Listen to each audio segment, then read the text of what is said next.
आज इस वीडियो में हम पढ़ेंगे इमिली डिकिंसन की poem success is counted sweetest.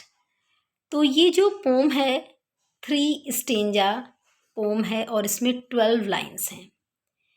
एक ये लिरिकल पोम है जो कि कंपोज की गई थी 1859 में, लेकिन पब्लिश हुई थी 1864 में, एनोनिमसली पब्लिश हुई थी।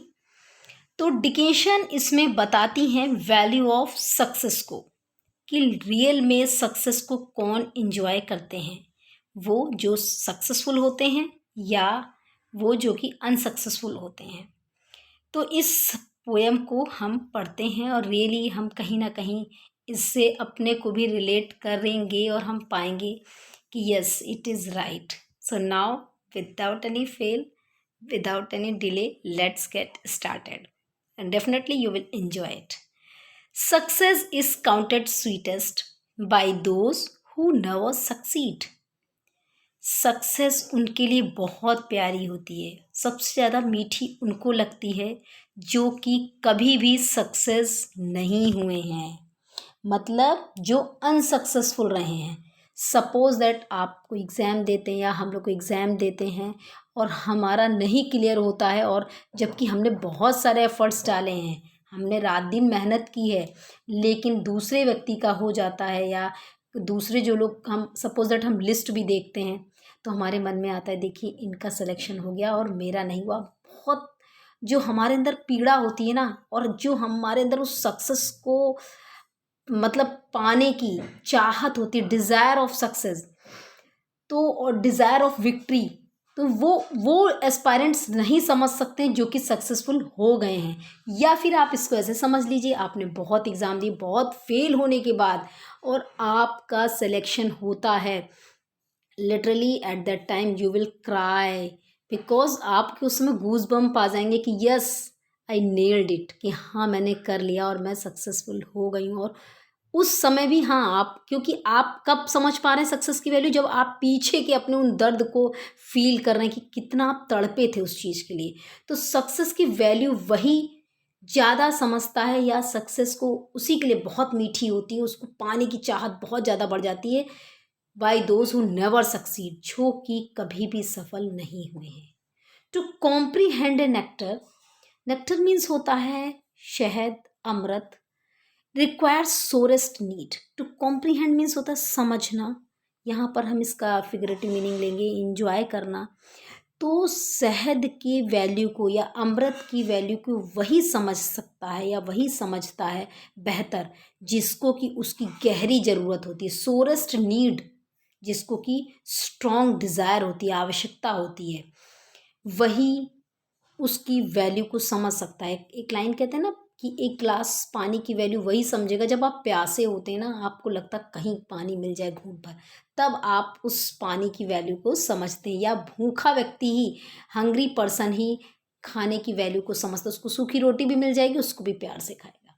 तो बस सेम यहाँ पर वही मीनिंग आ रही है। तो success is counted sweetest by those who never succeed. Emily Dickinson कहती हैं कि सक्सेस उनके लिए बहुत प्यारी होती है, सक्सेस विक्ट्री उनके लिए बहुत प्यारी होती है जो कि कभी भी सफल नहीं हुए होते हैं। क्योंकि टू कॉम्प्रीहेंड एन एक्टर, अमृत की वैल्यू वही समझता है जिसको कि उसकी रिक्वायर्स बहुत ज़्यादा ज़रूरत होती है, सोरेस्ट नीड, स्ट्रॉन्ग डिजायर, जिसको गहरी ज़रूरत होती है, गहरी इच्छा होती है। Second stanza, not one of all the purple host who took the flag today can tell the definition so clear of victory। अब यहाँ पर क्या है, ये एक इमेजिनेशन है पोइटिस का, और वो हमें ले जाती हैं एक मैदान में जहाँ पर 2 सेनाएं लड़ी हैं, और उसमें से एक सेना तो जी विजयी होती है। भाई जहाँ भी युद्ध होता है और 2 सेनाएं होती तो एक विजयी होगी और एक हारी हुई होगी, एक की सैनिक सब घायल पड़े हैं, डिफीटेड हैं, सोल्जर, सेनापति जो भी हैं सब उनके, एक मतलब पूरी एक टीम जो है हारी हुई, एक है विक्टोरियस। तो यहाँ पर पोएट कहती not one of all the purple host. The purple host से यहाँ पर मीनिंग है कि युद्ध में जो भाग लेने वाले सैनिक हैं। Who took the flag today, जो युद्ध में भाग लेने वाले सैनिक हैं, जिन्होंने टुक द फ्लैग मतलब विक्टोरियस हो गए हैं, जो कि जिन्होंने युद्ध को जीत लिया है, दे आर द विनर। तो वो लोग जिन्होंने आज जीत लिया है, जो कि विजय का जश्न मना रहे हैं, जो जीते हुए लोग हैं, can tell the definition so clear of victory. अभी ये 2 लाइन जो हैं ये हमें 3rd पैराग्राफ से रिलेट करती हैं। इस यहाँ पर हमें इसका क्लियर मीनिंग पता चलेगा।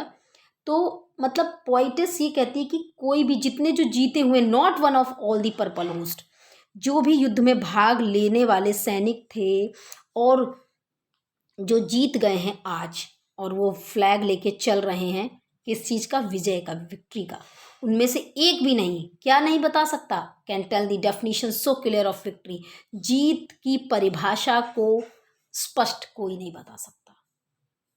फिर कौन बता सकता है? Yes, come on the 3rd paragraph. As he defeated dying on whose forbidden ear, दूसरी सेना जिसके कि सैनिक सब घायल पड़े हुए हैं, मरने को हैं, कुछ मर रहे हैं, हारी हुए सारे डिफीटेड, जो कि सारी पूरी सेना जो डिफीटेड है, हारी हुई है, और मर रहे लोग हैं जो वहाँ पर पड़े हुए हैं, जिनके कान, ऑन हुज फॉरबिडन ईयर, जिनके कानों में आवाज़ जा रही है, किस चीज़ की, द डिस्टेंट स्ट्रेंस, डिस्टेंट माने दूर से, स्ट्रेंस माने गीत, आवाज़, साउंड, म्यूज़िक, तो जो ध्वनि दूर से आने वाली उस जीत का जो ध्वनि जा रही है, कहाँ पर, ऑफ ट्रायम्फ, किस चीज़ की, विजय की। ट्रायम्फ मीन्स होता है विक्ट्री, जीत, तो उस विक्ट्री की, जीत की, क्योंकि जो दूसरी सेना है जो विजयी हुई है वो जश्न मना रही है, तो उस जो जीत का जश्न वो लोग मना रहे हैं, तो उसकी आवाज़ उन हारे हुए सैनिकों के कानों में जो जा रही है, जो हारे हुए डिफीटेड लोग हैं, मर रहे हैं, उनके फॉरबिडन ईयर, मतलब जो सुन नहीं सकते थे पास से, लेकिन वो दूर से आती हुई आवाज़ भी सुन रहे हैं, फॉरबिडन ईयर्स, जिनको कि लोगों ने इग्नोर कर दिया कि इनको तो सुनाई नहीं पड़ रहा होगा, लेकिन वो सुन रहे हैं। बर्स्ट एगोनाइज्ड एंड क्लियर, जो विजय के सुर को, संगीत को, ध्वनि को, जो उनके कानों मारी, उनके कान में फट रही है वो ध्वनि, उन्हें अच्छी नहीं लग रही है। भाई क्यों अच्छी लगेगी? क्योंकि वो तो हारे हुए हैं ना, तो उनको वो और पीड़ा दे रही है। बर्स्ट एगोनाइज्ड, वो फूट रही है, जो विजय गीत वहाँ पर हो रहा है वो उनके उनके मतलब हृदय में फट रहा है, उनको कष्ट दे रहा है। एगोनाइज्ड माने होता है पीड़ादायक, वो उनके लिए बहुत ज़्यादा पीड़ादायक है। एंड क्लियर, और वो स्पष्ट बता सकते हैं, क्लियर से यहाँ पर पोएटस कहना चाहती हैं कि वो स्पष्ट बता सकते हैं उस सक्सेस की वैल्यू को, सक्सेस की डेफिनेशन को, और जो कि उनके अंदर कितनी स्ट्रॉन्ग डिज़ायर थी विक्ट्री की, सक्सेस की, बट दे नेवर सक्सीड। तो उनके लिए वो जो सक्सेस है वो बहुत मीठी है। उनको जो जीत चुके हैं वो बहुत अच्छे से कोई भी सक्सेस की परिभाषा को नहीं बता सकता, लेकिन जो हारे हुए हैं वो उस सक्सेस की चाह को, स्ट्रॉन्ग डिज़ायर को एक्सप्लेन कर सकते हैं, डिफाइन कर सकते हैं, और वो उसको फील कर सकते हैं, क्योंकि जो उनके अंदर से वेदना उठ रही है उनकी विजय गीत का सुन करके, वो बहुत बेहतर बता सकते हैं कि विजय, सक्सेस क्या है आफ्टर ऑल, क्योंकि वो हारे हुए हैं। सो आई होप ये थी पोम एमिली डिकिंसन की sweet success is counted sweetest, और आपने इन्जॉय किया होगा और आपको बहुत अच्छे से समझ में आई होगी ये पोएम। इसमें इमेजरी लिटरेरी डिवाइस यूज़ हुई है, और इसकी जो राइम स्कीम है वो ABCB है, ABCB। तो ये देखिए, क्योंकि आप राइम स्कीम जानते होंगे, होस्ट, टुडे, डेफिनीशन, तो ABCB विक्ट्री, तो इस तरीके से राइम स्कीम इसमें ABCB है। तो आपको पोम समझ में आई हो तो वीडियो को लाइक करिएगा एंड चैनल को सब्सक्राइब करिएगा। Thanks for watching.